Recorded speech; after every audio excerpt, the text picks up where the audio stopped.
다 함께 사도신경으로 우리의 신앙을 고백합니다.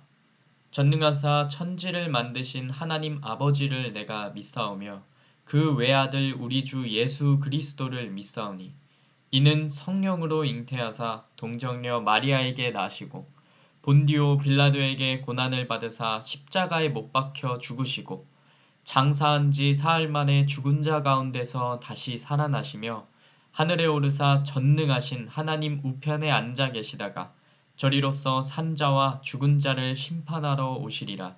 성령을 믿사오며 거룩한 공회와 성도가 서로 교통하는 것과 죄를 사하여 주시는 것과 몸이 다시 사는 것과 영원히 사는 것을 믿사옵나이다.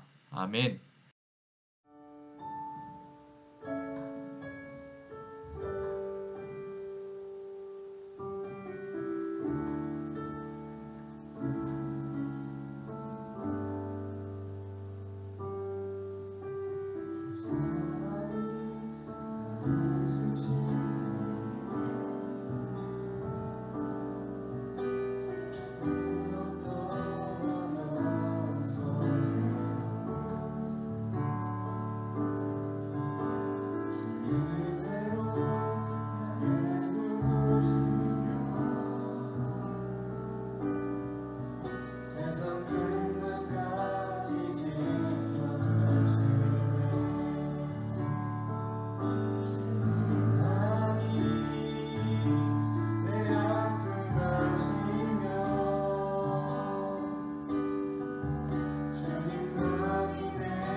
기도하시겠습니다.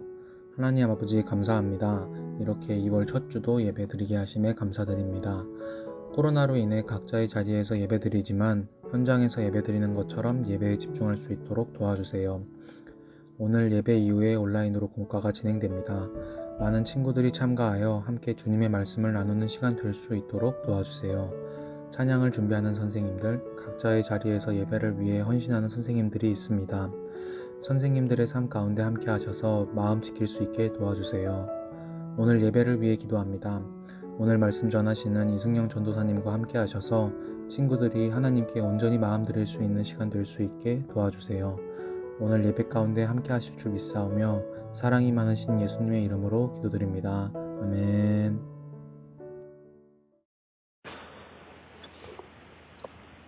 오늘의 말씀은 창세기 11장 1절부터 9절입니다. 온 땅의 언어가 하나요 말이 하나였더라. 이에 그들이 동방으로 옮기다가 시내 평지를 만나 거기 거류하며 서로 말하되 자 벽돌을 만들어 견고히 굽자 하고 이에 벽돌로 돌을 대신하며 역청으로 지은흙을 대신하고 또 말하되 자 성읍과 탑을 건설하여 그 탑 꼭대기를 하늘에 닿게 하여 우리 이름을 내고 온 지면에 흩어짐을 면하자 하였더니 여호와께서 사람들이 건설하는 그 성읍과 탑을 보려고 내려오셨더라.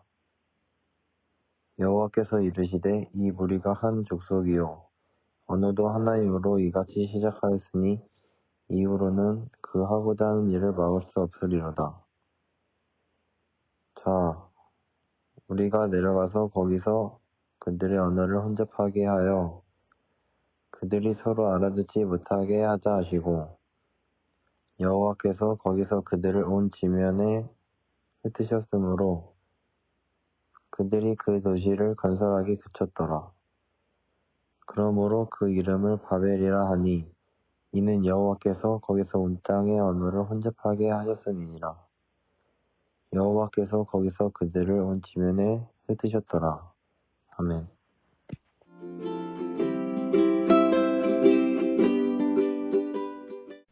중등 여러분 안녕하세요. 다들 건강하게 잘 지내고 있나요? 한 주간도 하나님 안에서 평안하고 또 즐거운 시간을 보냈기를 소망합니다. 오늘도 이렇게 예배 자리에 나온 모두를 환영하고요. 오늘 이 예배 시간을 통해서 우리가 오늘도 하나님의 나라에 대해서 차근차근 한 걸음 한 걸음 알아가는 시간이 되었으면 좋겠습니다. 오늘은 흩으셨더라 라는 제목을 가지고 바벨탑 사건에 대해서 한번 살펴볼 거예요. 그러면 그 내용으로 우리 함께 들어가 볼까요? 홍수로 인한 심판 이후에 하나님께서는 노아를 통해서 다시 시작할 수 있는 기회를 주셨어요. 그럼 이제 인간은 하나님께 순종하는 삶을 살았을까요? 아니면 여전히 죄를 지으면서 살았을까요? 너무나도 안타까운 일이지만 인간은 여전히 죄인이었기 때문에 그들은 하나님 앞에서 죄를 지으면서 살아갔어요. 하지만 그럼에도 불구하고 아무런 희망이 없는 것은 아니었어요. 왜일까요? 그 이유는 우리가 앞에서도 살펴봤듯이 하나님께서 우리를 구원하겠다고 하신 약속이 있었기 때문이에요. 약속이 우리에게 있었기 때문이죠. 따라서 사람들은 그 하나님의 약속을 기억하고 하나님이 우리를 구원하시는구나. 하나님이 우리의 참 주인이시구나 라는 것을 기억하고 그 하나님의 나라를 바라보면서 살아야 했어요. 하지만 사람들은 시간이 점점 흐를수록 하나님에 대해서 잊어버리고 하나님의 말씀의 중요성에 대해서도 잊어버리기 시작했어요. 그래서 오늘의 본문에서 우리는 탐욕과 죄악으로 가득 찬 사람들을 만나게 됩니다. 그들은 무엇을 하고 있었을까요? 그들은 아주 크고 높은 성읍과 탑을 쌓고 있었어요. 이것을 왜 만들고 있었을까요? 그 이유가 바로 성경의 말씀에 나타나 있습니다. 우리가 한번 살펴볼까요? 창세기 11장 1절부터 한번 살펴볼게요. 우리 이해를 돕기 위해서 세번역 성경으로 볼 건데요. 화면에 나오니까 우리 같이 봅시다. 1절 볼게요. 바벨탑 사건을 이제 보고 있는 겁니다. 창세기 11장 1절이에요. 처음에 세상에는 언어가 하나뿐이어서 모두가 같은 말을 썼다. 사람들이 동쪽에서 이동하여 오다가 시날 땅 한 들판에 이르러서 거기에 자리를 잡았다. 그들이 서로 말하였다. 자, 벽돌을 빚어서 단단히 구워내자. 사람들은 돌 대신에 벽돌을 쓰고 흙 대신에 역청을 썼다. 그들은 또 말하였다. 자, 도시를 세우고 그 안에 탑을 쌓고서 탑 꼭대기가 하늘에 닿게 하여 우리의 이름을 날리고 온 땅 위에 흩어지지 않게 하자. 자, 이제 사람들이 왜 이렇게 크고 높은 성읍과 탑을 쌓아 짓고 있었는지를 알게 됩니다. 그 이유가 나왔죠. 두 가지 이유가 나왔어요. 첫째, 우리의 이름을 내자, 우리의 이름을 날리자 이렇게 이야기를 합니다. 둘째, 흩어지지 말자, 바로 흩어짐을 면하자라고 이야기했어요. 이게 무슨 의미일까요? 여기에는 우리가 알아야 하는 중요한 의미가 있어요. 이제 차근차근 한번 살펴볼까요? 먼저 우리의 이름을 내자라고 이야기했어요. 우리의 이름을 내기 위해서 이 바벨탑을 쌓은 거예요. 여기에는 어떤 성경적인 의미가 있을까요? 이 성경에서 이 이름이라는 것은 아주 중요한 주제 중에 하나예요. 우리의 이름을 내자라고 말할 때는 이미 그 중심에는 하나님이 없는 겁니다. 왜냐하면 우리의 이름은 우리가 스스로 내는 것이 아니에요. 우리가 우리의 이름을 스스로 내는 것이 아니라 하나님이 우리의 이름을 높여주시는 것입니다. 우리의 이름은 우리가 스스로 높이거나 우리가 스스로 낼 수 있는 것이 아니에요. 반드시 하나님께서 우리의 이름을 높여주시거나 우리의 이름을 드러내주셔야 하는 거예요. 근데 인간이 하나님을 의지하지 않고 자기 스스로 자기의 이름을 내자라고 이야기한 거예요. 이미 하나님이 그 중심에 없는 거죠. 우리가 하나님의 이름을 드러낸다면 하나님은 그러한 모습을 보시고 하나님의 백성인 우리의 이름을 높여주신다는 사실을 우리는 꼭 기억해야 돼요. 실제로 성경에서도 그렇게 이야기하고 있습니다. 그래서 이 이름에 관한 약속이 이 이후에 계속 등장해요. 이 이름과 관련해서 하나님께서 또 약속을 주시거든요. 우리가 다음 시간에 살펴볼 내용이지만 하나님은 아브라함이라는 하나님의 사람을 선택하셔서 그 아브라함에게 너의 이름을 창대하게 해주겠다라고 약속하세요. 우리 인간이 스스로 이름을 내는 것이 아니라 하나님께서 내가 너의 이름을 높여주겠다라고 약속을 하세요. 그리고 이와 비슷한 약속을 나중에 다윗이라는 사람에게도 하나님께서 똑같이 하십니다. 너의 이름을 위대하게 해주겠다라고 약속하세요. 이렇게 하나님은 아브라함과 다윗에게 위대한 이름, 장대한 이름을 주겠다고 약속하셨어요. 그리고 이 약속은 하나님이 모든 이름 위에 뛰어난 이름을 우리에게 주시면서 비로소 성취가 됩니다. 이 이름은 어떤 이름일까요? 바로 예수 그리스도의 이름을 가리키는 것이에요. 예수님을 통해서 이 약속이 성취가 되는 겁니다. 빌립보서 2장 9절에서 11절을 보면 이렇게 나와 있어요. 이러므로 하나님이 그를 지극히 높여 모든 이름 위에 뛰어난 이름을 주사 하늘에 있는 자들과 땅에 있는 자들과 땅 아래에 있는 자들로 모든 무릎을 예수의 이름에 꿇게 하시고 모든 입으로 예수 그리스도를 주라 시인하여 하나님 아버지께 영광을 돌리게 하셨느니라. 아멘. 여기 모든 이름 위에 뛰어난 이름을 주셨다고 이야기하고 있죠. 그리고 에베소서 1장 21절에서는 그리스도를 가리켜서 이렇게 이야기해요. 모든 통치자와 권세와 능력과 주권과 이 세상뿐 아니라 오는 세상에 일컫는 모든 이름 위에 뛰어나게 하시고 아멘. 이처럼 모든 이름 위에 뛰어난 이름인 예수 그리스도가 우리에게 오시는 거예요.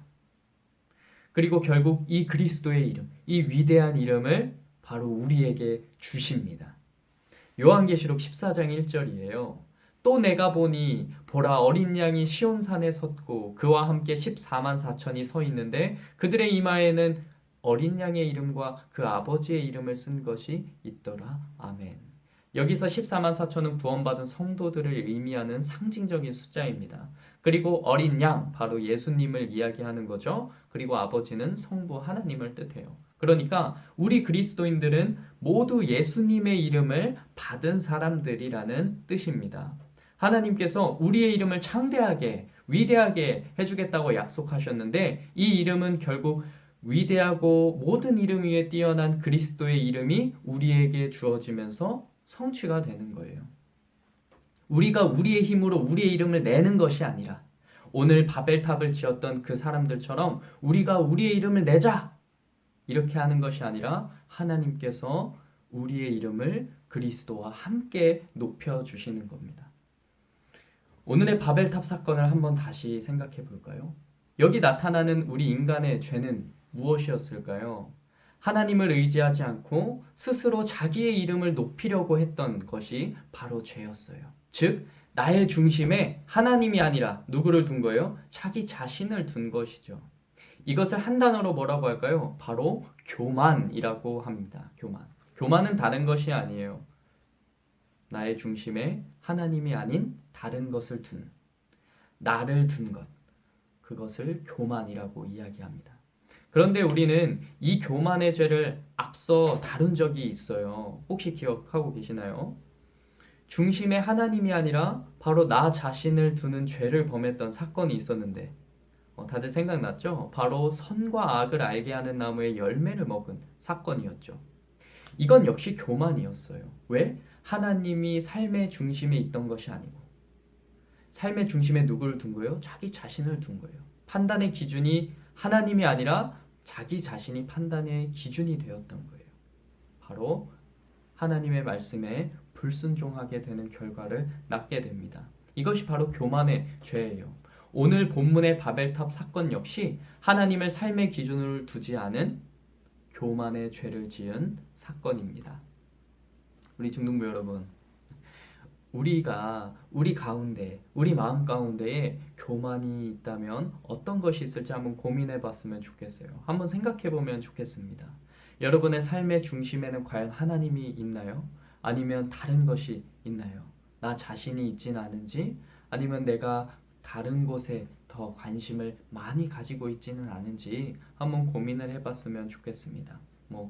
친구, TV, 텔레비전, 스마트폰, 게임, 무엇이 됐든 하나님보다도 내가 더 관심 있게 생각하고 있다면, 그것이 나의 삶의 기준이 되었다면 우리는 모두 교만의 죄를 범하고 있는 겁니다. 우리 삶 가운데 가장 중요한 분이 하나님이라는 사실을 절대 잊지 않았으면 좋겠어요. 그 사실을 꼭 기억했으면 좋겠습니다. 지금은 잘 모를 수도 있어요. 지금은 잘 모르겠어요 라고는 생각이 들어도 말씀을 읽고 기도하고 또 함께 신앙 공동체를 이루어 나가다 보면 반드시 알게 될 겁니다. 전도사님도 이를 위해서 기도하고 있을게요. 그래서 우리 모두가 하나님을 내 삶의 기준으로 살 수 있기를 바랍니다. 자, 우리는 이렇게 첫 번째, 우리의 이름을 내자. 이것이 교만의 죄를 의미한다는 것을 살펴봤어요. 그러면 바벨탑을 지은 두 번째 이유를 살펴볼까요? 두 번째 이유는 뭐였어요? 흩어짐을 면하자였습니다. 그럼 이 흩어짐을 면하자는 것은 왜 죄가 되었을까요? 그 이유는 바로 하나님이 세상을 창조하시고 아담에게 명령하셨던 생육하고 번성하고 땅에 충만하라 라는 명령을 거부한 사건이기 때문이에요. 이 명령은 아담에게만 하신 것은 아니었죠. 하나님이 홍수로 심판을 하시고 노아에게도 다시 명령하셨어요. 기억나죠? 생육하고 번성하고 땅에 충만하라. 이 명령은 단순히 너희가 널리 퍼져서 잘 살아라 이런 의미로서 하나님이 명령하신 게 아니에요. 이 명령의 참 의미는 우리가 하나님의 백성이 되어서 이 땅을 가득 채우라는 명령이에요. 즉 생육하고 번성하고 땅에 충만하라 라는 하나님의 명령은 우리가 흩어져서 이 땅이 하나님의 백성으로 가득 채워지길 바라는 하나님의 뜻이었습니다. 그런데 오늘 바벨탑 사건을 보면 그 명령을 거부한 거예요. 흩어짐을 면하자, 우리 흩어지지 말자라고 한 겁니다. 하나님의 말씀에 불순종한 것이죠. 이것도 역시 교만입니다. 하나님의 말씀을 기준으로 사는 것이 아니라 인간의 생각대로, 인간의 마음대로 판단하고 행동했던 것이죠. 이렇게 첫 번째 이름을 내자, 두 번째 흩어짐을 면하자. 이 두 가지 이유 모두 교만의 죄예요. 교만의 죄. 이렇게 인간은 하나님을 떠나서 교만의 죄를 지었어요. 그들은 크고 높은 성과 탑을 쌓으면서 자기들이 굉장히 훌륭하고 지혜롭고 막 뛰어난 사람들이라고 생각을 했을 거예요. 이제 성읍과 탑이 자기들을 보호해주고 자기들을 높여줄 것이라고 착각했어요. 사실 그렇지 않았어요. 그들은 정말로 어리석었고 무능했고 죄인이었죠. 왜냐하면 그들은 하나님이 진정한 우리의 성이 되시고 우리를 보호하시는 요새가 된다는 사실을 몰랐기 때문이에요. 성경의 말씀을 한번 볼까요? 시편 18편 2절입니다. 여호와는 나의 반석이시요 나의 요새시요 나를 건지시는 이시요 나의 하나님이시요 내가 그 안에 피할 나의 바위시요 나의 방패시요 나의 구원의 뿌리시요 나의 산성이시로다. 아멘. 이렇게 우리를 보호하고 우리의 진정한 성읍이 되시는 우리의 진정한 요새가 되시는 분은 하나님이에요. 그런데 그 사실을 몰랐던 거죠. 그래서 높은 탑과 큰 성읍을 인간의 힘으로 막 짓고 있었던 거예요. 자, 이제 하나님께 이렇게 높이 쌓여져 가고 있는 바벨탑을 하나님이 보시고는 어떻게 하셨을까요? 하나님께서 과연 이 높이 쌓여져 가는 바벨탑을 보시고 어떻게 하셨을까요? 우리 5절을 한번 볼까요? 세번역 성경으로 한번 볼게요. 주님께서 사람들이 짓고 있는 도시와 탑을 보려고 내려오셨더라. 아멘. 여기서 참 재미있는 표현이 있어요. 그것이 뭘까요? 바로 내려오셨다라는 표현입니다. 이는 굉장히 문학적인 표현이에요. 왜냐하면 지금 높이 쌓여있는 이 바벨탑을 한번 상상해 보세요. 아마 당시에 인간이 세운 탑 중에서 가장 높은 탑이었을 거예요. 굉장히 높고 아주 크게 쌓았겠죠. 그런데 재미있게도 아주 높고 크게 탑을 쌓아 올려도 하나님은 그걸 보시려면 내려오셔야 한다는 거예요. 하나님은 아무리 탑을 높게 쌓아도 그걸 보려면 내려오실 만큼 더 높은 곳에 계시는 분이라는 것을 보여주는 그런 표현입니다. 하나님께서 너희가 아무리 높이 탑을 쌓아봤자 절대로 내게 도달할 수 없다라는 메시지를 주시는 거예요. 그래서 결국 어떻게 되었을까요? 사람들은 온 지면에 흩어짐을 면하자고 말했지만 그들의 의도와는 다르게 그들이 가장 두려워했던 그 흩어짐의 결과를 맞이하게 돼요. 하나님께서는 그들의 언어를 혼잡하게 하셔서 말이 통하지 않게 하셨거든요. 그래서 그들은 결국 서로 소통이 되지 않아서 모든 일을 그만두게 되었어요. 그리고 오늘 본문의 9절에서 나타나듯이 하나님께서 거기에 있던 사람들을 온 땅에 흩으셨습니다. 이렇게 인간의 교만은 하나님 앞에서 무너지게 되었어요. 여러분, 혹시 스카이캐슬이라는 드라마를 알고 있나요? 굉장히 유명했던 드라마인데 대한민국의 상류층이라고 불리는 사람들이 자신의 부와 명예를 위해서 자녀를 교육하는 내용의 드라마였는데요. 그 자녀를 교육하는 과정 중에 수단과 방법을 가리지 않고 자녀를 좋은 대학교에 보내려고 하는 그런 내용을 담은 드라마였어요. 그래서 드라마의 제목처럼 스카이캐슬, 하늘의 성, 즉 한국 최고의 대학교를 들어가야만 그 대학이라는 배경이 나의 든든한 성이 된다는 내용이었는데요. 결국 인간이 바라는 스카이캐슬, 인간이 바라는 하늘의 성은 인간이 노력해서 올라가야 하는 곳으로 묘사하고 있습니다. 하지만 성경은 그렇게 이야기하고 있지 않아요. 성경은 그렇게 이야기하고 있지 않습니다. 뭐라고 이야기할까요? 요한계시록 3장 12절에 이기는 자는 내 하나님 성전의 기둥이 되게 하리니 그가 결코 다시 나가지 아니하리라. 내가 하나님의 이름과 하나님의 성 곧 하늘에서 내 하나님께로부터 내려오는 새 예루살렘의 이름과 나의 새 이름을 그의 위에 기록하리라. 아멘. 또 21장 2절입니다. 또 내가 봄에 거룩한 성 새 예루살렘이 하나님께로부터 하늘에서 내려오니 그 준비한 것이 신부가 남편을 위하여 단장한 것 같더라. 아멘.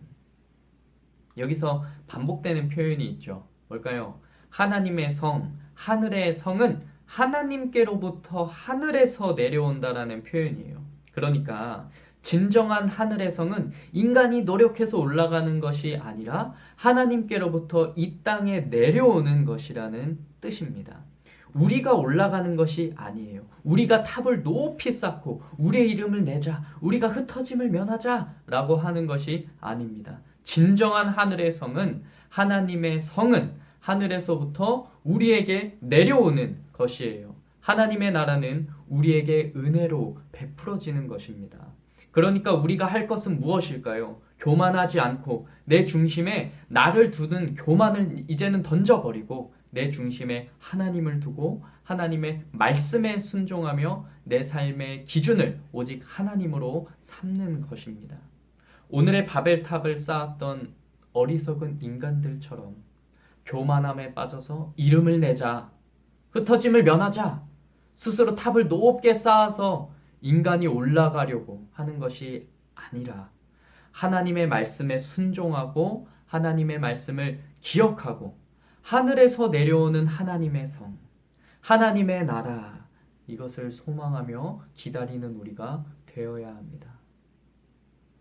사랑하는 중동부 여러분, 우리가 한 주간 지내면서 우리가 한 주간의 삶 속에서 우리 스스로 교만에 빠지지 않도록, 우리가 교만하지 않도록 늘 하나님을 나의 삶의 기준으로 두고 살아가는 저와 여러분이 다 되시기를 정말 간절히 소망합니다. 우리 함께 기도합시다.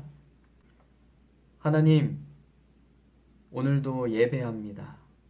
우리의 예배를 받아주세요.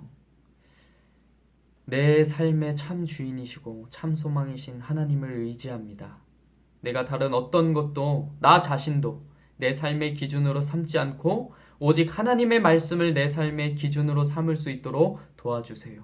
우리가 교만을 벗어버릴 수 있도록 주님 도와주세요. 우리가 우리 이름을 내는 것이 아니라 하나님께서 이 땅 가운데 내려주시는 그 하나님의 나라, 하늘의 성을 바라보면서 살아갈 수 있도록 우리를 붙들어 주세요. 감사드리며 우리 주 예수님의 이름으로 간절히 기도합니다. 아멘.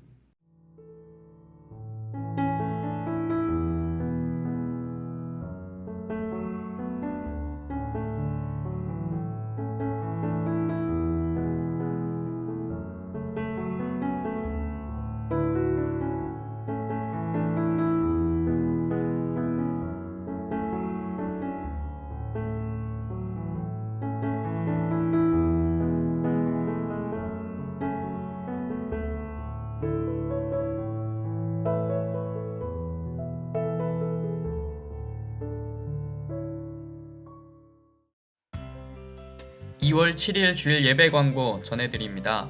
먼저 중동부 겨울 수련회가 이제 얼마 남지 않았어요. 만남과 사귐의 공동체라는 주제를 가지고 진행이 됩니다. 이 수련회 기간 동안 주중에 반별로 모임을 가지려고 계획하고 있어요. 담임 선생님과 함께 시간을 맞춰서 많은 친구들이 함께 참여해 주기를 부탁할게요. 두 번째 광고입니다. 하나바이블 공과 반별 모임이 이제 매주 주일 11시 반에 진행이 됩니다. 각 반 담임 선생님과 함께 반별로 공과 모임을 진행하면서 들은 설교 말씀을 나누고 또 묵상도 하고 배우다 보면 여러분들 가운데 분명히 신앙의 유익이 생겨날 겁니다. 그러니 매주 있는 이 공과 반별 모임에 많은 참여 부탁드릴게요. 네, 이것으로 모든 광고는 마쳤습니다. 여러분, 이번 한 주간은 보내시면서 우리 마음 가운데 있었던 교만이 무엇이었을까 한번 고민해보는 한 주가 되었으면 좋겠어요. 내가 나의 삶의 기준을 하나님이 아니라 다른 것에 관심을 가지고 있진 않았는지 한번 생각해보면서 이번 한 주 동안은 정말 하나님께 집중하고 하나님의 말씀을 내 삶의 기준으로 두고 살아가는 한 주가 되기를 소망합니다. 처음부터 너무 많은 것을 하지 않아도 괜찮아요. 그냥 하루에 한 구절씩 말씀으로 보고 하루에 정말 잠시라도 시간을 내서 기도하고 그것부터 시작하면 돼요. 너무 마음의 부담감을 많이 느끼지 말고 우리가 할 수 있는 것부터 꼭 시작했으면 좋겠습니다. 여러분, 한 주간 건강하게 잘 지냈다가 우리 다음 주에 예배 가운데 또 만날 수 있으면 좋겠습니다. 오늘 모두들 고생 많이 하셨고요. 그러면 우리 다음 주에 또 반갑게 만나도록 할게요. 그럼 우리 다음 주에 봐요.